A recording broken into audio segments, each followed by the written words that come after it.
எல்லா கட்சிக்கும் நடக்கிற விஷயத்த தான் நம்ம பார்க்க முடியும். இப்போ ஒரு கட்சி பிளவுபடுதுன்னு வச்சுங்க, பிளவுபடுது, அதை தாண்டி போறாங்க வர்றாங்கன்னா, திமுகல இருந்து வைகோ போயிட்டாரு, அதனால திமுக பலவீனப்படாது. அதிமுகல இருந்து ஒரு சிலர் போய் எதிர்ப்பு தெரிவிக்குதுன்னா அதிமுக பலவீனப்படாது. யார்கிட்ட சின்னம் இருக்கோ, யார்கிட்ட கட்சி இருக்கோ, யார்கிட்ட எம்எல்ஏக்கள் இருக்கோ, அதை தான் நம்ம கருத முடியும்.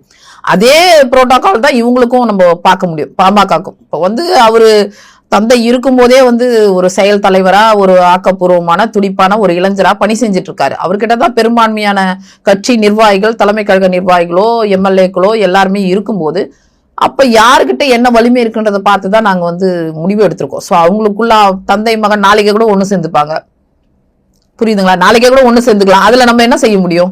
எப்படி இருந்தாலும் தந்தைக்கு இருக்கிற கோபம்ன்றது ஆசீர்வாதம் இல்லாம போயிடுமா? நாளைக்கு மகனுக்கு ஒரு இது வருதுன்னா அந்த கோபம் எல்லாம் போயிடும். அதனால அதை கடந்து போவாது. அவங்களுக்குள்ள நடக்கிற குடும்ப சண்டை, அது கட்சி சண்டைன்னு கூட சொல்ல முடியாது, குடும்ப சண்டை. ஒரு தாய் தந்தைக்கோ இல்ல மகனுக்கும், தந்தைக்கோ இல்ல மகனுக்கும் தாய்க்கும் நடக்கிற சண்டை நமக்கு வேண்டாம்.